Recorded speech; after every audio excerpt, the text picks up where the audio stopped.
भगवान शिव को समर्पित केदारनाथ मंदिर चार धाम तीर्थ यात्रा का एक हिस्सा है और भारत में भगवान शिव के 12 ज्योतिर्लिंगों में से एक है। नमस्कार दोस्तों, टिकेटेबल व्लॉग्स के आज के इस नए वीडियो में आपका बहुत बहुत स्वागत है। दोस्तों, आज के वीडियो में हम आपके लिए केदारनाथ यात्रा से संबंधित सारी जानकारियां लेकर आए हैं। केदारनाथ यात्रा 2024 से संबंधित संपूर्ण जानकारी, कैसे जाएं, केदारनाथ धाम आप कैसे पहुंचे, यात्रा में आपको कितने दिनों का समय लगेगा, इस वर्ष 2024 में केदारनाथ धाम के कपाट कब खुलेंगे, कब बंद होंगे, केदारनाथ धाम में आपका कुल खर्चा कितना आएगा, जैसी संपूर्ण जानकारी देने की कोशिश करेंगे ताकि आप सब बाबा के भक्त श्री केदारनाथ धाम के दर्शन आसानी से और चिंता मुक्त होकर कर सके। लेकिन उसके पहले दोस्तों, यदि आप चैनल पर नए हैं, सब्सक्राइब नहीं किया है तो प्लीज इसे सब्सक्राइब जरूर कर लीजिए और नोटिफिकेशन बेल को ऑन कर लीजिए ताकि आगे आने वाले वीडियोस की जानकारी आपको सबसे पहले मिल सके। दोस्तों, केदारनाथ धाम की यात्रा करना और बाबा श्री केदार के दर्शन और पूजन की जो इच्छा है वो प्रत्येक शिव भक्त को होती है। हर शिव भक्त की मनोकामना होती है कि जीवन में कम से कम एक बार तो बाबा केदारनाथ की यात्रा अवश्य करे। भारत के सबसे प्रतिष्ठित मंदिर स्थलों में से एक केदारनाथ शक्तिशाली गढ़वाल हिमालय में स्थित है। उत्तराखंड राज्य के रुद्रप्रयाग जिले में श्रद्धेय केदारनाथ मंदिर के चारों ओर बना ये शहर मंदाकिनी नदी के उद्गम स्थल चौरावाड़ी ग्लेशियर के पास समुद्र तल से लगभग 11,750 फीट की ऊंचाई पर स्थित है। भगवान शिव को समर्पित इस प्राचीन मंदिर में उत्कृष्ट वास्तुकला आपको देखने को मिलेगी। केदारनाथ धाम भगवान शिव के 12 ज्योतिर्लिंगों में से एक है। यह मंदिर अत्यंत ही प्राचीन है। केदारनाथ मंदिर को अत्यंत ही पवित्र स्थल माना जाता है। मान्यता के अनुसार केदारनाथ मंदिर की स्थापना आदि शंकराचार्य द्वारा की गई थी। आपको एक बात और बता दें कि केदारनाथ मंदिर भक्तों के दर्शन के लिए वर्ष के 6 महीनों के लिए ही खुलता है। बाकी के वर्ष के जो बाकी का टाइम है वहां पर बहुत अधिक बर्फबारी होने की वजह से जो मंदिर के कपाट हैं वो बंद रहते हैं और भक्त सिर्फ 6 महीने के समय ही वहां पर बाबा श्री केदारनाथ धाम के दर्शन कर सकते हैं। तो सबसे पहले आप ये जान लीजिए कि वर्ष 2024 में केदारनाथ धाम के कपाट कब खुलने वाले हैं। दोस्तों, श्री केदारनाथ धाम मंदिर के कपाट खुलने की तिथि व समय का निर्धारण करने के लिए प्रत्येक वर्ष महाशिवरात्रि के दिन ऊखीमठ में ओंकारेश्वर मंदिर में बैठक की जाती है और यहाँ श्री केदारनाथ मंदिर के कपाट खुलने की तिथि और समय की घोषणा की जाती है। तो इस वर्ष केदारनाथ धाम के कपाट 10 मई को सुबह 7 बजे विधि विधान से पूजा अर्चना करके खोले जाएंगे। आपको ये भी जानना जरूरी है कि केदारनाथ धाम के कपाट बंद कब होंगे ताकि उस हिसाब से आप आपकी यात्रा की प्लानिंग कर सकें। तो दोस्तों, केदारनाथ धाम मंदिर के जो कपाट हैं वो दिवाली के बाद जो भाई दूज आती है उस दिन बंद किए जाते हैं। इस वर्ष भाई दूज की जो डेट है वो है 2 नवंबर। तो अनुमान लगाया जा रहा है कि 2 नवंबर को केदारनाथ धाम मंदिर के कपाट बंद कर दिए जाएंगे। केदारनाथ यात्रा पर जाने से पहले एक बहुत ही जरूरी काम है जो आपको करना होता है और वो है केदारनाथ यात्रा के लिए आपका रजिस्ट्रेशन।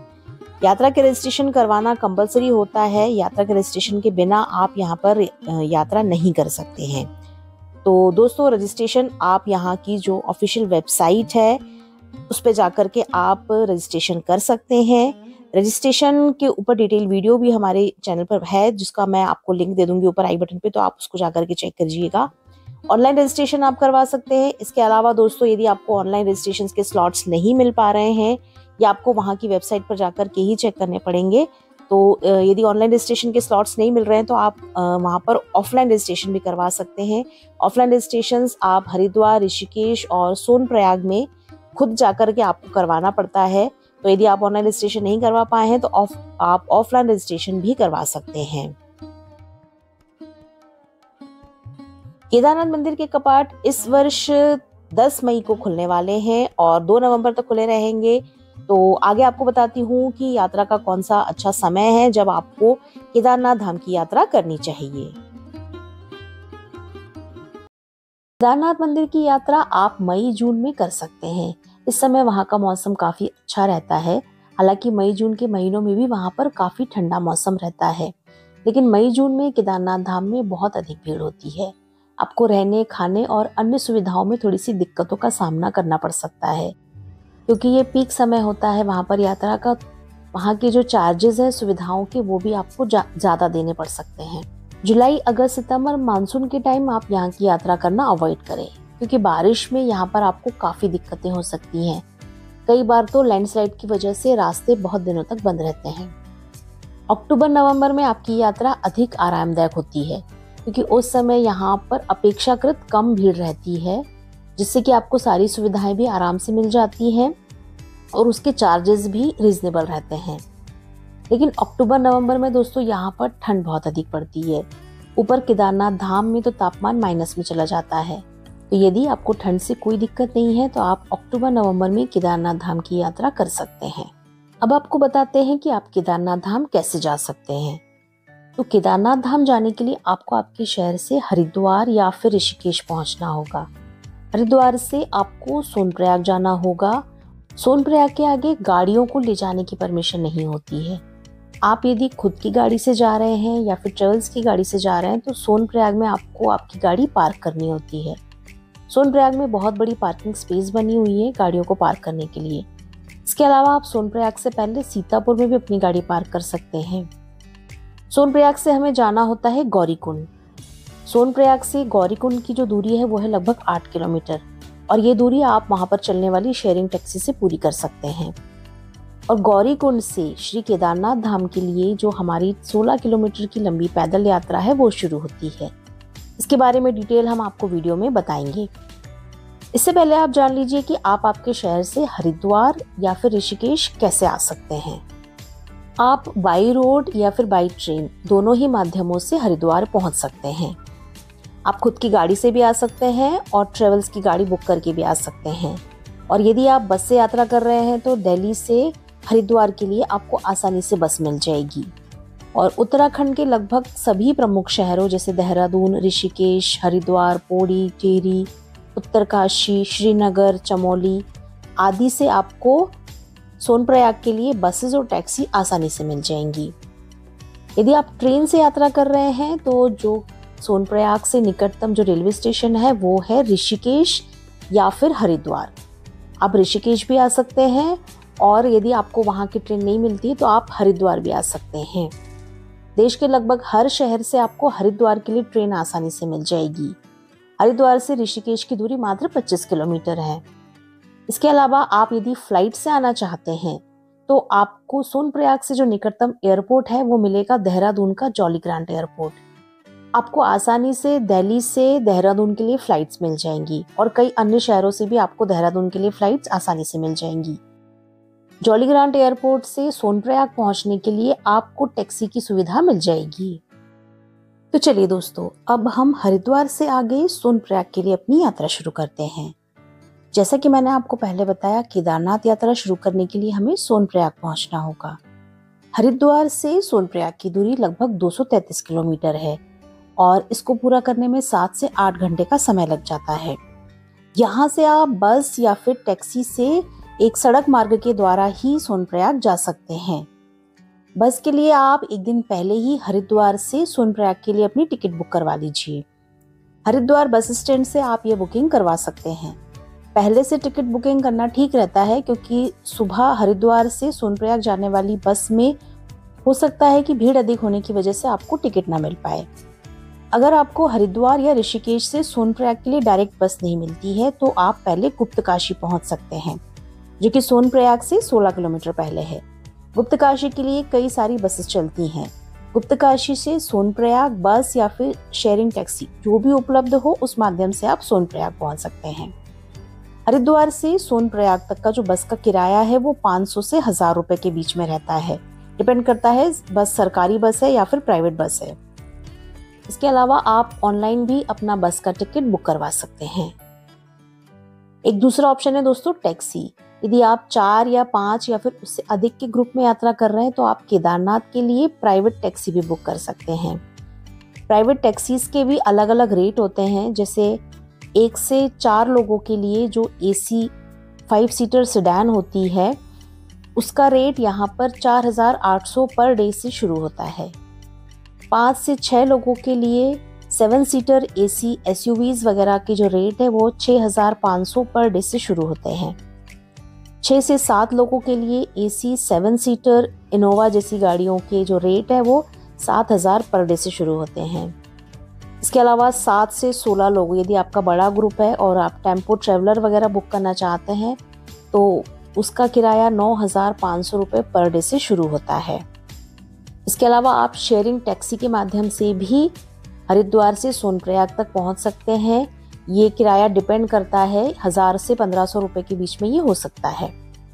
अगर आप बाइक या फिर खुद की कार से केदारनाथ यात्रा कर रहे हैं तो आप बस वाले रूट को फॉलो कर सकते हैं और उसको फॉलो करके सीधा सोनप्रयाग पहुंच सकते हैं। और सोनप्रयाग में आप आपकी गाड़ी पार्किंग में लगा सकते हैं। यहाँ पर जो पार्किंग का चार्ज है वो 24 घंटे के लिए 120 रुपये होता है। आप सुबह हरिद्वार से निकलेंगे तो शाम तक ही सोनप्रयाग पहुंच पाएंगे। आप हरिद्वार, ऋषिकेश, देवप्रयाग, श्रीनगर, रुद्रप्रयाग, तिलवारा, अगस्त्यमुनि, चंद्रपुरी, ऊखीमठ, फाटा होते हुए सोनप्रयाग पहुंच जाएंगे। हरिद्वार से सोनप्रयाग तक का जो रास्ता है वो बहुत ही सुंदर है। आप शाम तक सोनप्रयाग पहुंच जाएंगे और इस दिन आपको सोनप्रयाग में रुकना होगा।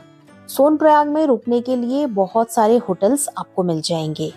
होटल का किराया समय और परिस्थितियों के हिसाब से बदलता रहता है। मई जून में होटल का रेंट जो है वो आपको ज्यादा मिलेगा, वहीं अक्टूबर नवंबर में इनका किराया अपेक्षाकृत कम हो जाता है। 1500 से 8,000 तक के होटल्स के रूम आपको यहाँ पर मिल जाएंगे। ज्यादा भीड़ के समय रूम मिलने में दिक्कत होती है, साथ ही रूम का किराया भी बहुत अधिक बढ़ जाता है, लेकिन आपको चिंता करने की जरूरत नहीं है। सोनप्रयाग में बहुत सारी रुकने की व्यवस्था है। यहाँ पर आपको बड़े बड़े हॉल मिल जाएंगे जहाँ पर प्रत्येक व्यक्ति के 300 से 500 रुपए के हिसाब से रात में रुकने की व्यवस्था आपको मिल जाएगी।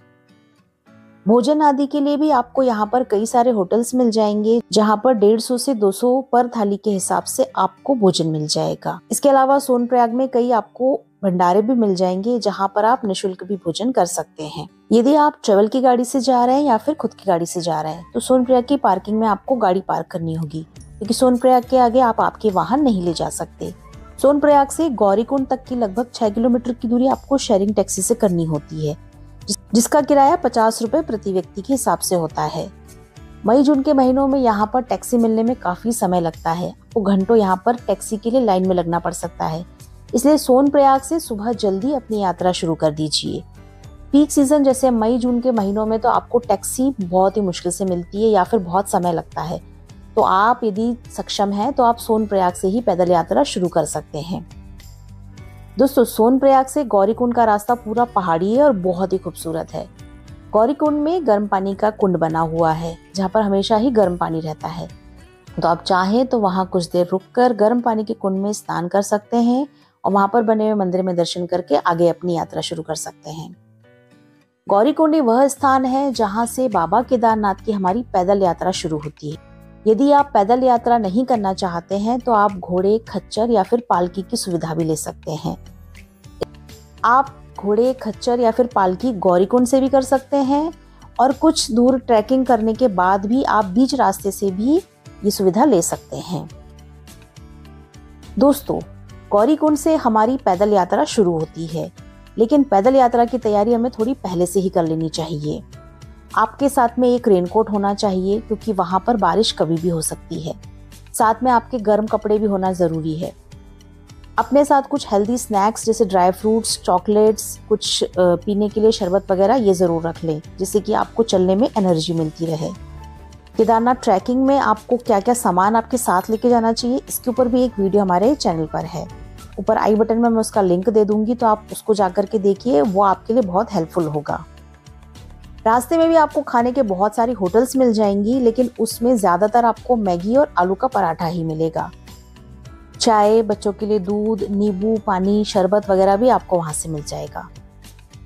गौरीकुंड से केदारनाथ धाम का पूरा रास्ता मंदाकिनी नदी के किनारे चलता है, जो कि बहुत ही खूबसूरत है। पूरा रास्ता पहाड़ी है और चढ़ाई वाला है। रास्ते में कई जगह आपको छोटे बड़े झरने मिलेंगे, साथ ही बर्फ के ग्लेशियर्स भी मिलेंगे। आपको चढ़ने में कोई दिक्कत ना हो, इसलिए एक अच्छे जूते जरूर पहने। गौरीकुंड से केदारनाथ धाम की पैदल यात्रा करते समय आपको बहुत ही खूबसूरत नज़ारे मिलेंगे। शहरों के पॉल्यूटेड वातावरण से अलग यहाँ पर आपको बहुत ही साफ और स्वच्छ वातावरण मिलेगा। चारों तरफ आपको हरियाली का साम्राज्य फैला हुआ मिलेगा।